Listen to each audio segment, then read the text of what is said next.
Welcome to the White House. It is a great honor to be joined by so many leading researchers and innovators.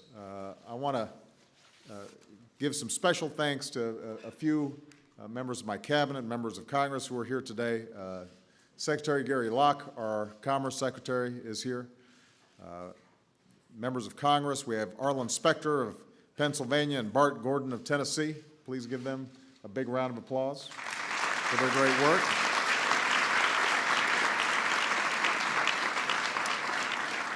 We also have NASA Administrator Bolden, who is here. Charlie.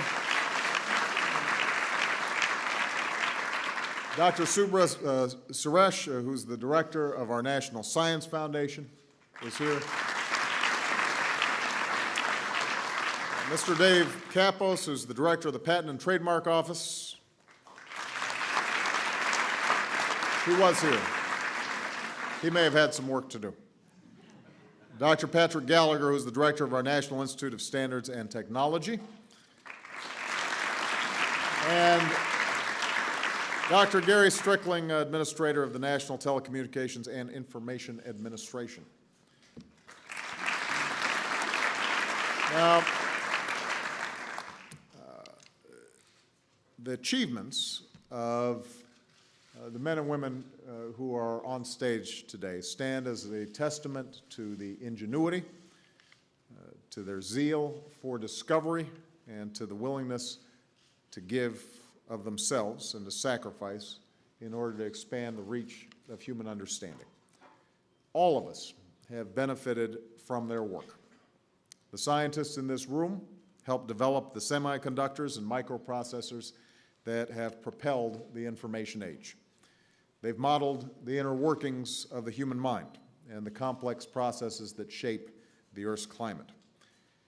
They've conducted pioneering research from mathematics to quantum physics into the sometimes strange and unexpected laws that govern our universe. Folks here can also claim inventions like the digital camera, which has revolutionized photography, as all these folks back here will testify, as well as superglue, which, in addition to fascinating children, has actually saved lives as a means of sealing wounds. And the men and women we celebrate today have helped to unlock the secrets of genetics and disease, of nanotechnology and solar energy, of chemistry and biology. Breakthroughs that provide so many benefits and hold so much potential, from new sources of electricity to new ways of diagnosing and treating illness. Along the way, many of these folks have broken down barriers for women and minorities who've traditionally been underrepresented in scientific fields, but obviously are no less capable of contributing to the scientific enterprise.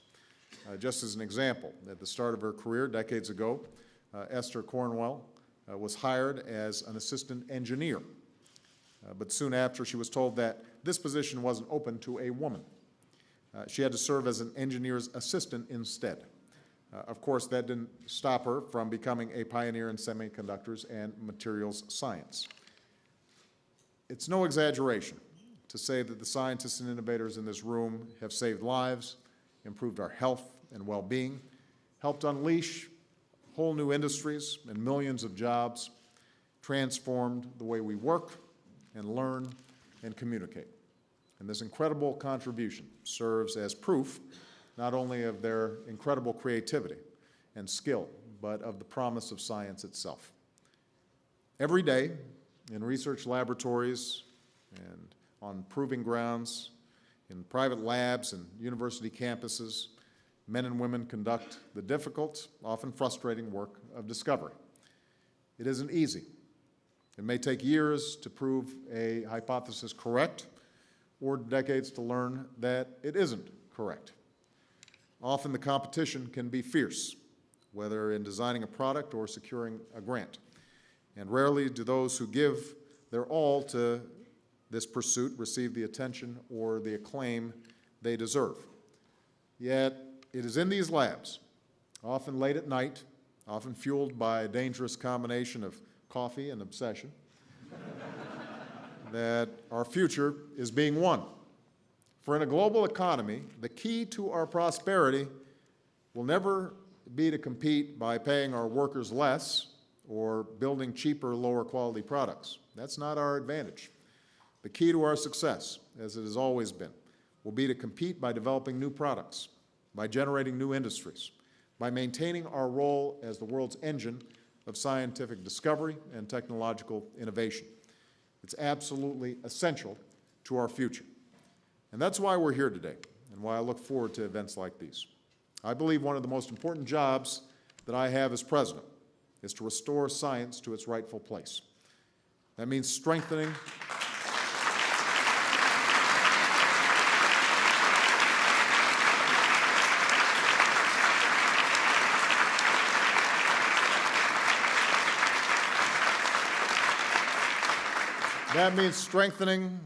our commitment to research. It means ensuring that our government makes decisions based on the best evidence rather than politics. It means reforming and improving math and science education and encouraging the private sector to inspire young people to pursue careers in science and engineering. And it means fostering a climate of innovation and entrepreneurship, from incentives in clean energy to tax breaks to startups.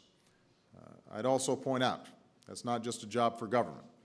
Creating this climate depends on all of us, including businesses and universities and nonprofits. One of the most important ways in which we can restore science to its rightful place is by celebrating the contributions of men and women like all of you, because that's how we'll excite a new generation to follow in your footsteps. It's how we can spark the imagination of a young person who just might change the world. And I was reminded of how important this is. Just a few weeks ago, we held a science fair here at the White House. Some of you may have heard about it. We welcome all the time championship sports teams to the White House to celebrate their victories. I thought we ought to do the same thing for the winners of science fairs and robotic contests and math competitions, because those young people often don't get the credit that they deserve. Nobody rushes on the field and dumps Gatorade on them when you win a science award. Maybe they should.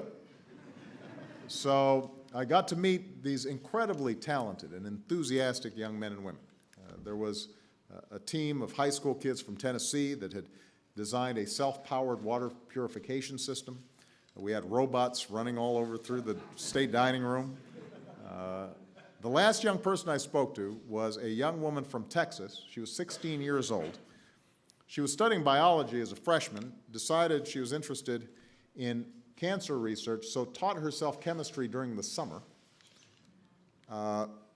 then designed a science project to look at new cancer drugs based on some experimental drugs that are activated by light.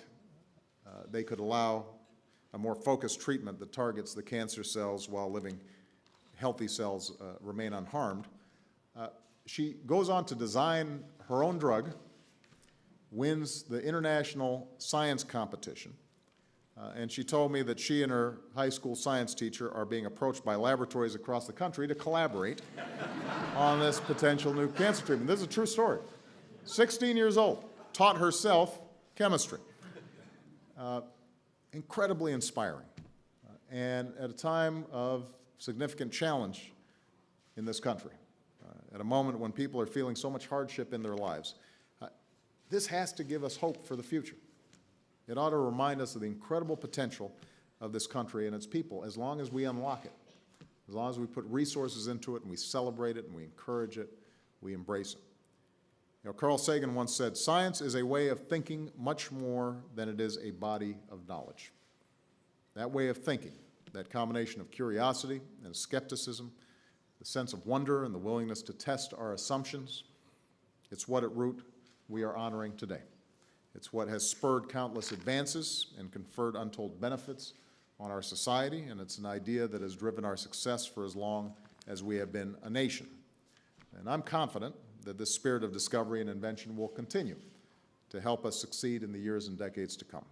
And our country owes every one of our laureates with us today a big measure of thanks for nurturing that spirit and expanding the boundaries of human knowledge. So it is now my privilege to present the National Medals of Science and the National Medals of Technology and Innovation. All right. Yakir Aharonov.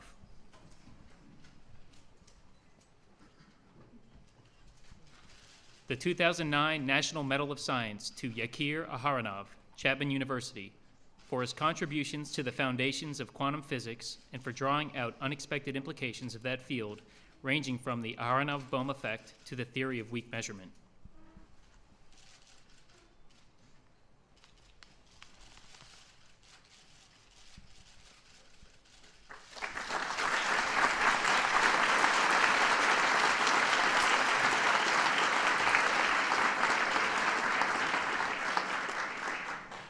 Stephen J. Benkovic. The 2009 National Medal of Science to Stephen J. Benkovic, Pennsylvania State University, for his research contributions in the field of bioorganic chemistry, which have changed our understanding of how enzymes function and advanced the identification of targets and strategies for drug design.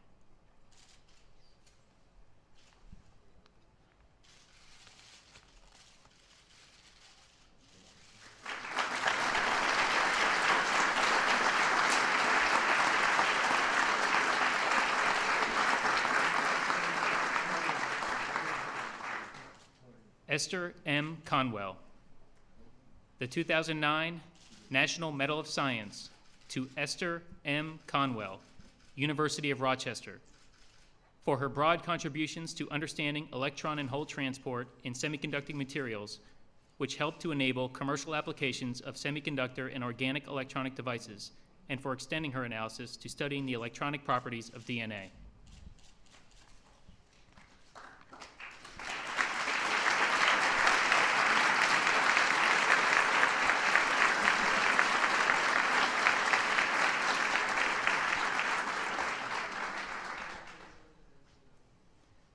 Mary Ann Fox.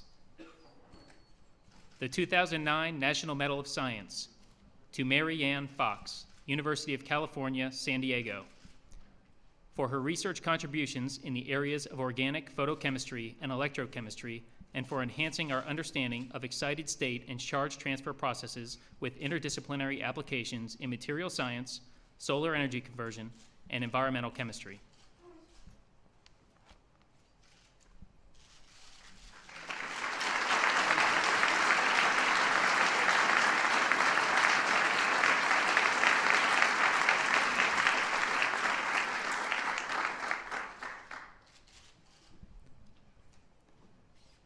Susan Lee Lindquist.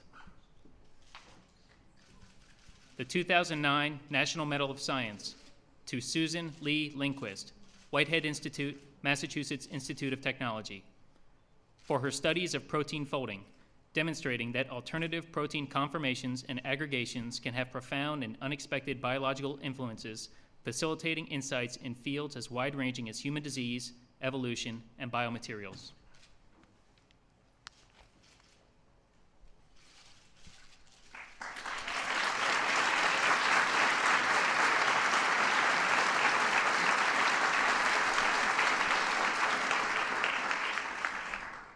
Mortimer Mishkin.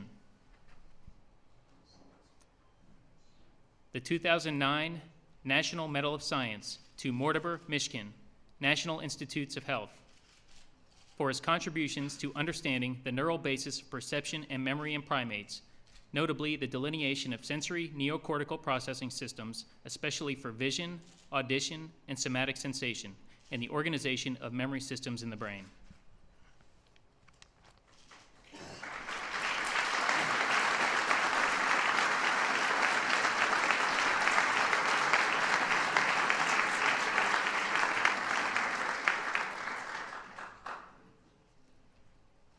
David B. Mumford. The 2009 National Medal of Science to David B. Mumford, Brown University, for his contributions to the field of mathematics, which fundamentally changed algebraic geometry, and for connecting mathematics to other disciplines such as computer vision and neurobiology.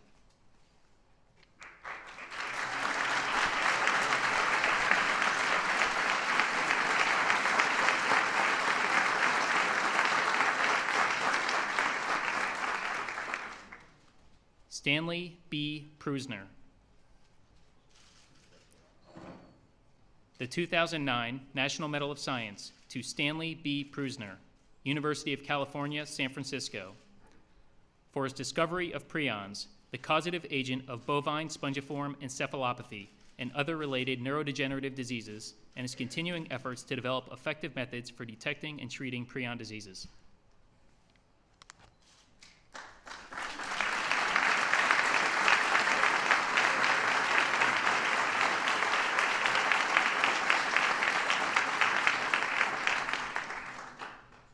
Warren M. Washington. The 2009 National Medal of Science to Warren M. Washington, National Center for Atmospheric Research, for his development and use of global climate models to understand climate and explain the role of human activities and natural processes in the Earth's climate system, and for his work to support a diverse science and engineering workforce.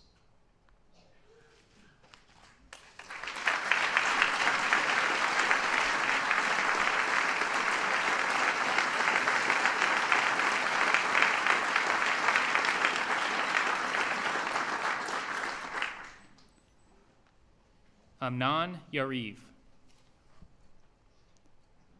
The 2009 National Medal of Science to Amnon Yariv, California Institute of Technology, for foundational contributions to photonics and quantum electronics, including the demonstration of the semiconductor distributed feedback laser that underpins today's high-speed optical fiber communications.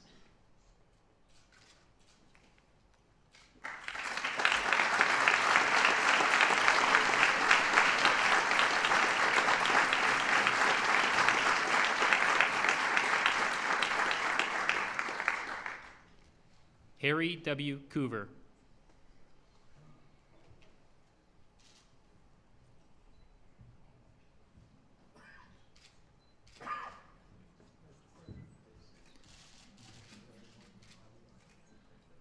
The 2009 National Medal of Technology and Innovation to Harry W. Coover, Eastman Chemical Company, for his invention of cyanoacrylates, novel adhesives known widely to consumers as superglues, which today play significant roles in medicine and industry.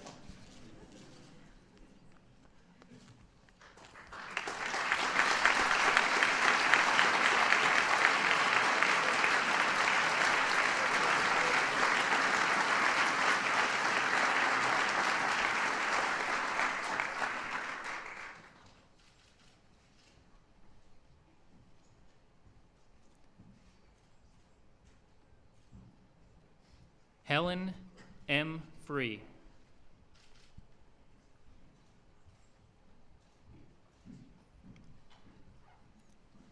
The 2009 National Medal of Technology and Innovation to Helen M. Free, Miles Laboratories, for her seminal contributions to diagnostic chemistry through development of dip and read urinalysis, which gave rise to a technological revolution in convenient, reliable point-of-care tests and patient self-monitoring.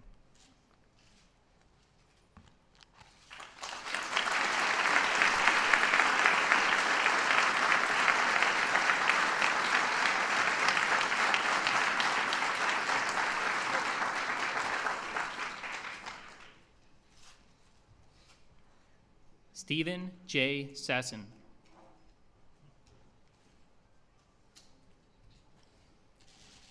The 2009 National Medal of Technology and Innovation to Stephen J. Sasson, Eastman Kodak Company, for the invention of the digital camera, which has revolutionized the way images are captured, stored, and created, creating new opportunities in commerce, education, and global communication.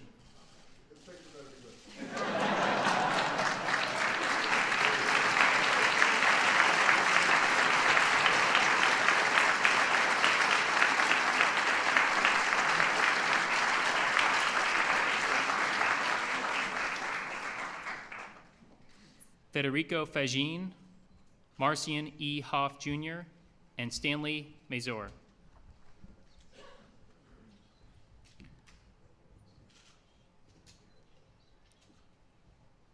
The 2009 National Medal of Technology and Innovation to Federico Fagin, Marcian E. Hoff Jr., and Stanley Mazer, Intel Corporation, for the conception, design, and application of the first microprocessor, which was commercially adopted and became the universal building block of digital electronic systems, significantly impacting the global economy and people's day-to-day lives.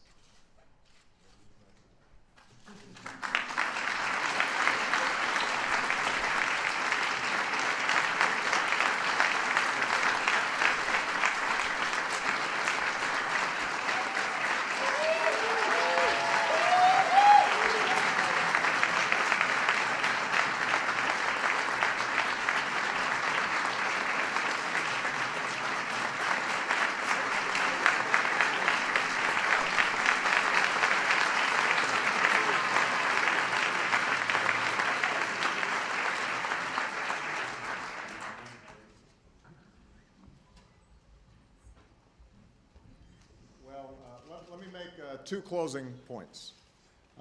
Number one, I feel really smart just standing up here with these folks. I think it kind of rubbed off on me.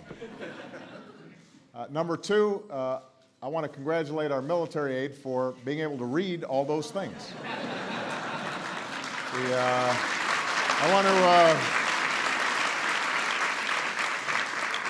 I want to assure you he practiced a lot.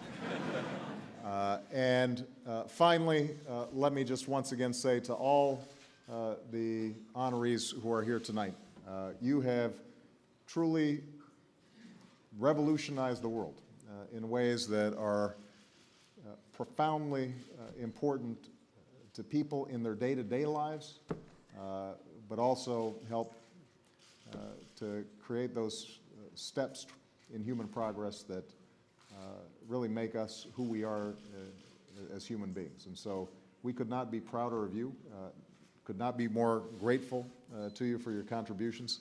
Please give them one last big round of applause.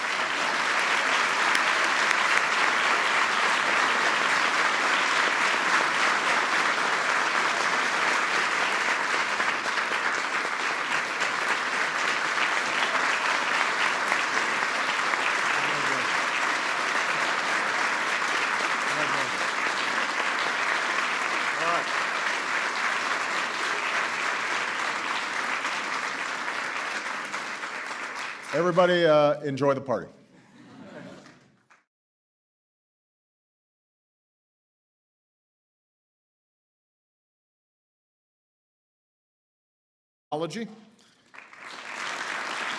And Dr. Gary Strickling, Administrator of the National Telecommunications and Information Administration.